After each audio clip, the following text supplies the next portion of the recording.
Hello dear students, Gayatri विद्या मंदिर उच्च माध्यमिक विद्यालय सांचौर जिला जालौर की ऑनलाइन क्लासेस में आप सभी का एक बार फिर से स्वागत है। प्रिय विद्यार्थियों, मैं अनिल कुमार सोनी, कक्षा 8 विषय गणित अध्याय 3 चतुर्भुजों को समझना। आज इसकी बेसिक नॉलेज सामान्य जानकारी मैं आज आपको बताऊंगा। प्रिय विद्यार्थियों, इस अध्याय की शुरुआत करने से पहले मैं आपसे फिर कहना चाहूंगा कि यदि आपने अभी तक हमारे गायत्री विद्या मंदिर उच्च माध्यमिक विद्यालय सांचौर के इस YouTube चैनल को सब्सक्राइब नहीं किया है तो सब्सक्राइब जरूर कीजिए। वीडियो को अंत तक देखें, इसे लाइक और शेयर जरूर कीजिए। विद्यार्थियों, आप नियमित रूप से वीडियो देखिए, क्योंकि अभी जो ये लॉकडाउन में आपकी ऑनलाइन क्लासेस चल रही है और 31 जुलाई तक तो वैसे ही अभी गवर्नमेंट ने स्पोर्ट्स बंद कर रखा है। आगे का हम कह नहीं सकते, शायद और भी बंद हो जाए, तो आपको ये पढ़ाई का लॉस नहीं हो, नुकसान नहीं हो। इसलिए मैं आपसे फिर कहना चाहूंगा कि नियमित रूप से अपना ये वीडियोस आप देखते रहिए। प्रत्येक सब्जेक्ट के अपने प्रत्येक विषय की आप नोटबुक आपने बना ली होगी, नहीं बनाई तो बना लें, और जो पढ़ाया जाता है उसको अपनी नोटबुक उतारा जाए और नियमित रूप से उसका अध्ययन किया जाए। और आप इनका अध्ययन यदि नियमित रूप से करोगे तो बड़ा अच्छा रहेगा। जैसे आपकी स्कूल खुलेगी तो आपका सारा होमवर्क चेक किया जाएगा। तो विद्यार्थियों, आज के अध्याय 3 चतुर्भुजों को समझना, इसकी शुरुआत करें। थोड़ा बेसिक नॉलेज मैं आपको दे रहा हूं कि इसमें क्या बताया जाएगा। हमारा पहला पॉइंट है बहुभुज। बहुभुज किसे कहते हैं? जैसा कि नाम से जानते, बहु यानी बहुत, भुज यानी भुजाएं, तो बहुत भुजाएं वाली आकृति। अब बहुत भुजा कौन सी होती है? देखो ध्यान से, 3 या 3 से अधिक रेखाखंडों से घिरी बंद आकृति, उनको हम बहुभुज कहते हैं। या केवल रेखाखंडों से बना सरल बंद वक्र बहुभुज कहलाता है। केवल रेखाखंडों से बना सरल बंद वक्र बहुभुज कहलाता है। ये परिभाषा आप याद कर लीजिए। अब आप ध्यान दीजिए कि ये बंद वक्र क्या होता है। देखो, ये आकृति पूरी बंद है, ये आकृति भी पूरी बंद है, ये आकृति खुली है, ये बाहर जा रही है, ये खुली है। तो इस प्रकार ये किस प्रकार के वक्र हैं बच्चों? ये वक्र है वो है, ये वक्र जो बहुभुज है, और ये वक्र वो है जो बहुभुज नहीं है। तो आपको अच्छी तरह आइडेंटिफाई करना आ गया, पहचान करना आ गया कि बहुभुज क्या होते हैं। वे वक्र जो बहुभुज हैं, ये अर्थात केवल रेखाखंडों से बना सरल बंद वक्र बहुभुज कहलाता है। दूसरी शब्दों में हम कह सकते हैं 3 या 3 से अधिक भुजाओं से घिरी बंद आकृति को हम बहुभुज कहते हैं। त्रिभुज भी हमारा बहुभुज है, आयत भी हमारा बहुभुज है, वर्ग भी हमारा बहुभुज है, और पंचभुज भी हमारा बहुभुज है। आई बात समझ में? अब आप ध्यान दीजिए बच्चों, दूसरा पॉइंट, सेकंड पॉइंट, बहुभुजों का वर्गीकरण उनकी संख्याओं के आधार पर। अब बहुभुज कितनी भी भुजाओं का हो सकता है। 3 भुजा का, 4 भुजा का, 5, 6, 7, 8, 9, 10 और अनेक भुजाओं का बहुभुज हो सकता है। तो देखो, हम वर्गीकरण 3 चरणों में करेंगे। भुजाओं या शीर्षों की संख्या लिखी मैंने, नीचे उनके नाम लिखे, और नीचे में आकृति बना के मैंने आपको समझाने का प्रयास किया। देखो बच्चों, भुजाओं की संख्या 3 हो, 3 भुजाएं जिसमें हो, उस बहुभुज को हम त्रिभुज कहते हैं। अब आपको समझ में आ गया आपने पिछली कक्षाओं में त्रिभुज के बारे में पढ़ा है, चतुर्भुज के बारे में भी पढ़ा है। आयत, वर्ग, ये भी तो चतुर्भुज होते हैं। चतुर्भुज यानी 4 भुजाएं जिसकी, त्रिभुज 3 भुजाएं हो जिसकी। ओके, तो भुजाओं या शीर्षों की संख्या 3 होती है, उसे हम त्रिभुज नाम देते हैं। क्या बोलते हैं उसको? हम त्रिभुज बोलते हैं। और यह आकृति इस प्रकार की होती है बच्चों त्रिभुज की। ये देखो 3 भुजाएं, 1 2 3, और 3 इसके शीर्ष हैं। ये देखो, ये 1 2 ये 3 शीर्ष हैं, 3 भुजाएं। 4 भुजाएं या 4 शीर्ष जिस आकृति में होते हैं उन्हें हम चतुर्भुज कहते हैं। क्या कहते हैं? चतुर्भुज।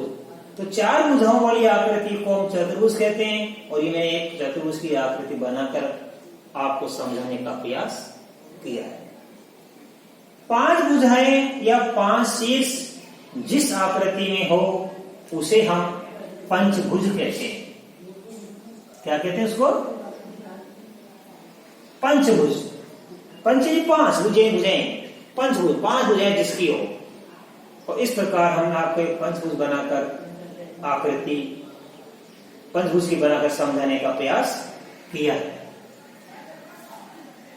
6 भुजाएं या 6 शीर्ष जिसके हो उन्हें हम षटभुज कहते हैं या षष्ठभुज भी कहते हैं।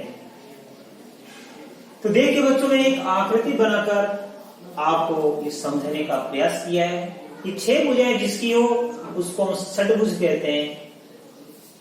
7 भुजाएं या 7 शीर्ष जिस आकृति में हो उन्हें हम सप्तभुज कहते हैं। सप्त मीन्स 7 भुजाएं जिस आकृति में हो उसे हम सप्तभुज कहते हैं। ये पहचान आपको होना आवश्यक है। 8 भुजाएं या 8 शीर्ष जिस आकृति में हो उसे हम अष्टभुज बोलेंगे। अष्ट 8, ये संस्कृत चलती है। चतुर, पंच, षट, सप्त, अष्ट, सब संस्कृत चल रही है। तो 8 भुजाएं जिस आकृति में हो उसे हम अष्टभुज कहते हैं। और 9 भुजाएं या 9 शीर्ष जिसमें हो उसे हम नवभुज कहते हैं। और जिस आकृति में 10 भुजाएं या 10 शीर्ष होते हैं उन्हें हम 10 भुज कहते हैं। राइट। अब भुजाओं की संख्या इसी क्रम से चलती रहती है। 11 12, 11 को 11 भुज, 12 को 12 भुज, 13 को 13 भुज। जितनी भुजाएं उतने भुज नाम दे देंगे। n भुजाएं भी होती है तो उसको n भुज कहते हैं। n भुजा वाला बहुभुज कहते हैं। राइट। अब आगे बढ़ते देखो पॉइंट नंबर 3। अब प्रत्येक बहुभुज में विकर्ण होते हैं। क्या होते हैं? विकर्ण। अब विकर्ण के बारे में हम सीखेंगे कि विकर्ण कहते हैं किसको। तो देखिए बच्चों, किसी बहुभुज का विकर्ण किन्हीं 2 शीर्षों को जोड़ने से प्राप्त रेखाखंड होता है। पुनः देखिए, किसी बहुभुज का विकर्ण किन्हीं 2 शीर्षों को जोड़ने से प्राप्त रेखाखंड होता है। लेकिन इसमें देखो पोस्ट में मैंने विशेष बात लिखी है, आसन शीर्षों को छोड़कर। आसन शीर्षों को नहीं जोड़ते हैं वो विकर्ण नहीं कहलाता है। आसन शीर्षों को जोड़ने से तो रेखाखंड बनता है, उस बहुभुज की भुजाएं बनती है वो। ये आसन शीर्ष क्या होते हैं? जैसे हमारा ये आधार ए भी है, किसी रेखाखंड के ये 2 सिरे होते हैं, ये 2 सिरे।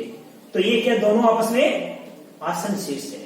इधर इस रेखाखंड के ये दोनों आसन शीर्ष है, इस रेखाखंड के ये दोनों आसन शीर्ष है, और इस रेखाखंड के ये दोनों आसन शीर्ष है।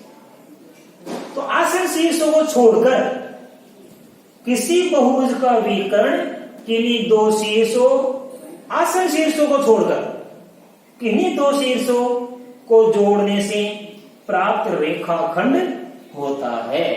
कैसे? ये हमारा एक बहुभुज है, 4 भुजाओं वाला चतुर्भुज, A B C D। Right. अब देखो यहाँ पे ये दोनों तो क्या है, आसन शीर्ष है, राइट, और ये दोनों भी आपस में क्या है हमारा, आसन शीर्ष है। इधर ये दोनों भी आसन शीर्ष है। ये कोने से कोना हमने मिला दिया, ए को सी से और बी को डी से, तो ये एसी और ये बीडी क्या बन गया, विकर्ण बन गया। अब आपको पहचान होगी विकर्ण की। विकर्ण कैसे बनता है, आसन शीर्षों को छोड़कर बहुभुज के दो शीर्षों को जोड़ने वाला रेखाखंड विकर्ण कहलाता है। तो यहाँ पे ए बी सी डी हमारा एक 4 भुजाओं वाला बहुभुज है। इसके विकर्ण ए सी तथा बीडी है, इस प्रकार। अब आप ध्यान देना, पॉइंट नंबर 4, चौथा बिंदु देखिए, उत्तल बहुभुज। अब देखो ये बहुभुज भी 2 प्रकार के होते हैं बच्चों, उत्तल बहुभुज और अवतल बहुभुज। आपने साइंस में पढ़ा है दर्पण, उत्तल दर्पण और अवतल दर्पण, लेंस, उत्तल लेंस, अवतल लेंस, आपने पढ़ा है। उत्तल बहुभुज सामान्यतया, उत्तल बहुभुज क्या होते हैं, ये उभरे हुए होते हैं। कैसे होते हैं बच्चों, ये इस प्रकार थोड़ा उभरे हुए होते हैं। अवतल ये अंदर से धसा हुआ होता है, बाहर से ये थोड़ा चौड़ाई में जाता है, बीच से कम चौड़ाई, तो ये उभरा हुआ तो क्या कहलाता है, उत्तल, राइट, और बीच में धसा हुआ क्या कहलाता है, अवतल। तो आप ध्यान देना, अच्छी तरह समझना, शॉर्टकट में सामान्यतया हम क्या बोलते हैं, उत्तल बहुभुज क्या होते हैं, ये उत्तल बहुभुज क्या होते हैं, उभरे हुए होते हैं। इनके दोनों विकर्ण चतुर्भुज के अभ्यंतर, बड़ा ये अभ्यंतर क्या होता है, अंदर। अभ्यंतर का मतलब होता है, इस शब्दों का जरा अर्थ समझिए। अभ्यंतर का मतलब अंदर स्थित, और बहिर्भाग, बहिर्भाग का मतलब बाहर स्थित। तो उत्तल बहुभुज क्या होते हैं बेटा, ये उभरे हुए होते हैं। इनके दोनों विकर्ण चतुर्भुज के अभ्यंतर में स्थित होते हैं। जैसे ये हमारा एक 4 भुजाओं वाला, देखो ये बहुभुज है।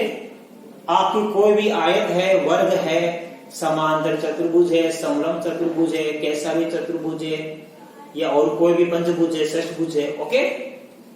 इनके अंदर ये विकर्ण बनते हैं, तो ये क्या कहलाते हैं, इनके दोनों विकर्ण या सभी विकर्ण, दोनों विकर्ण बोलो या सभी विकर्ण, क्योंकि चतुर्भुज 2 होते हैं तो दोनों लिखा मैंने। अतिभुजा वाली आकृति होगी पंचभुज षष्ठभुज, उसमें ज्यादा विकर्ण बनेंगे तो अधिक बन जाएंगे। तो इनके विकर्ण दोनों लिखो तो लिखो, वरना इनके विकर्ण चतुर्भुज के अभ्यंतर में स्थित होते हैं, इस प्रकार। अब देखो एक होता है अवतल बहुभुज। तो बच्चों अवतल बहुभुज क्या होता है, जैसे उत्तल बहुभुज के बारे में आपको समझाया कि ये उभरे हुए होते हैं, और अवतल बहुभुज क्या होते हैं, बीच में से धसे हुए होते हैं, बीच में से धसे हुए रहते हैं। इनका कोई एक विकर्ण चतुर्भुज के बाहर स्थित होता है। अब देखो हमारा एक चतुर्भुज है, यहां से लेके 1 भुजा, 2 भुजा, 3 भुजा, ये 4 भुजा, ये हमारा विकर्ण अंदर की तरफ है, ये कहां है, अंदर।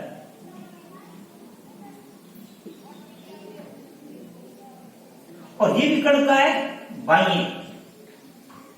तो एक विकर्ण अभ्यंतर में हो गया और एक विकर्ण बाहर हो गया। तो इसमें क्या होता है, अवतल बहुभुज में कोई भी एक विकर्ण चतुर्भुज के बाहर स्थित होता है और बाकी अंदर होते हैं। अब देखो त्रिभुज के बारे में समझेंगे हम। त्रिभुज का कोई विकर्ण नहीं होता है, ये इंपॉर्टेंट चीज है बच्चों, अक्सर परीक्षा में ये पूछा जाता है, आप बिल्कुल ध्यान से पढ़ना, इंपॉर्टेंट चीज है ये। त्रिभुज के कितने विकर्ण होते हैं, 1, 2, 3 या कोई नहीं। तो आपका जवाब होना चाहिए त्रिभुज 3 भुजाओं की आकृति होती है और त्रिभुज का कोई भी विकर्ण नहीं होता है। क्यों? क्योंकि विकर्ण क्या होता है कि आसन शीर्षों को छोड़कर किन्हीं 2 शीर्षों को जोड़ने वाला रेखाखंड विकर्ण होता है। मान लो इस शीर्ष को मैं मिलाऊंगा तो सामने शीर्ष ही नहीं, मैं इसको मिलाऊंगा तो ये तो क्या बन जाएगा, भुजा से नहीं मिलना चाहिए, इधर ये इस भुजा से मिल जाएगा, इधर ये इस भुजा से मिल जाएगा, अर्थात दो शीर्ष आपस में नहीं मिलते विकर्ण, इसलिए नहीं बनता इसमें। देखो सातों पॉइंट, त्रिभुज के तीनों अंतः कोणों का योग 180 डिग्री होता है। ये बात आपको मौखिक याद रखनी है हमेशा के लिए। त्रिभुज में तीन भुजाएं होती है, तीन शीर्ष होते हैं, तीन कोण होते हैं, और त्रिभुज के तीनों अंतः कोणों का योग 180 डिग्री होता है। चतुर्भुज, चतुर्भुज के चारों अंतः कोणों का योग 360 डिग्री होता है, जस्ट डबल। त्रिभुज के जितने कोण होते हैं उससे डबल होता है बेटा। तो चतुर्भुज के चारों अंतः कोणों का योग कितना होता है?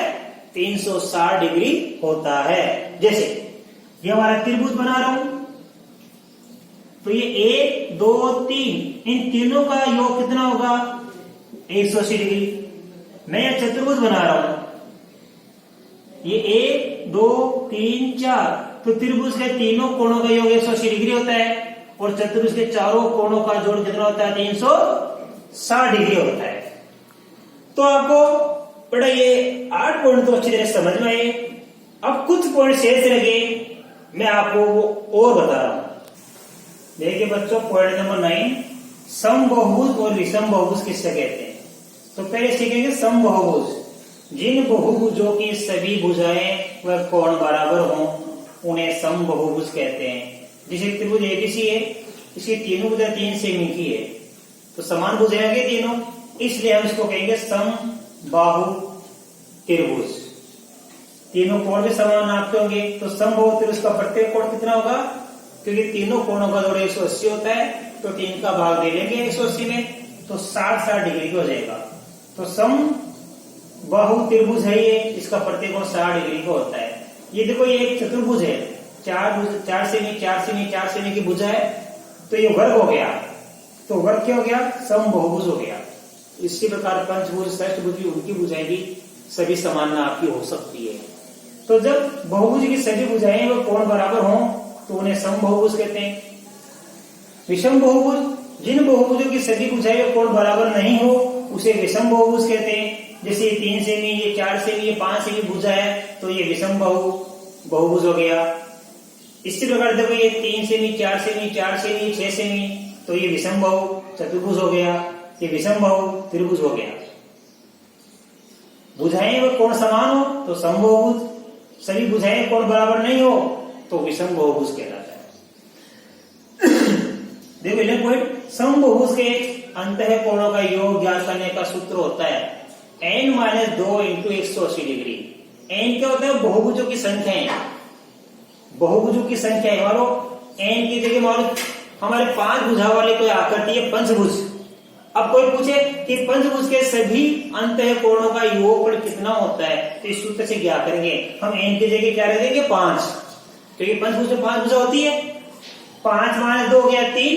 अब 3 को 180 से गुणा करेंगे तो 18 × 54, 18 × 54 540 डिग्री हो गया, राइट।